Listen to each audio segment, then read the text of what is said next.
Welcome to episode 6 in this series of How to Share Your Faith videos.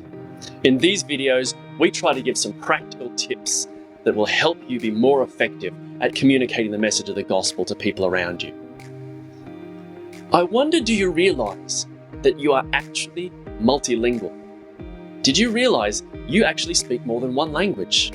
Now, maybe you do speak more than one language and you're proficient in Spanish or Chinese or French or Indonesian or Arabic. But did you know you also speak a language called Christianese? Christianese is a technical language.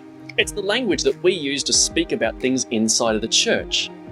It means that we can express ourselves on Christian topics without having to define everything and break it down every time we speak.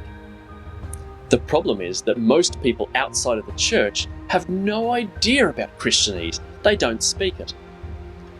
The longer you and I are in the church, the more we speak Christianese fluently, and sometimes we forget that the people around us don't understand us. Words like atonement, grace, sin, forgiveness, righteousness. There are so many words that we use that they simply don't understand, or they have an entirely different understanding about what that word means. If I was to walk up to you in church and say, "Brother, are you born again? Are you washed in the blood of the Lamb?" You probably have a fair idea of what I'm talking about. But have a think about how that sentence would sound to a complete non-Christian. Washed in the blood of the Lamb? You'll sound like an utter lunatic. We have to think carefully about our language choices and the way we speak. The words we speak might be theologically correct and accurate, but if they can't be understood by the person we're speaking to, it's not ultimately going to help them. What we need to do is translate our Christian message from technical language of Christianese back into regular old English so that the person can understand us. Let me give you an example. The word faith. We use that word all the time.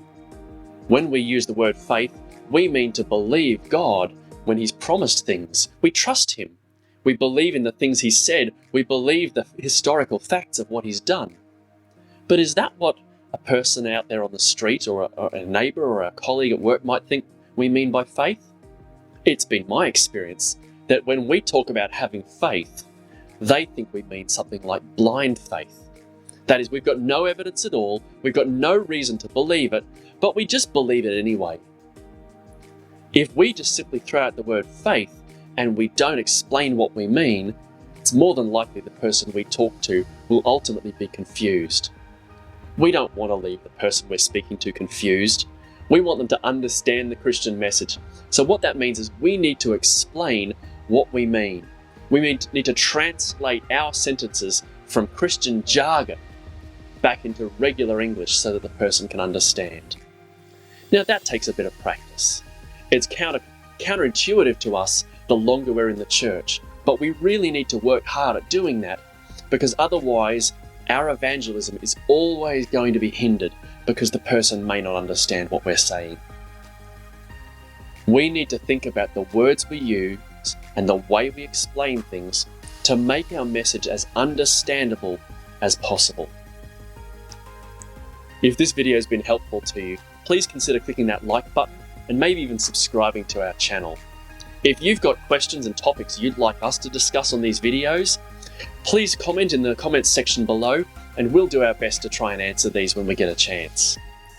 As always, please go and share your faith.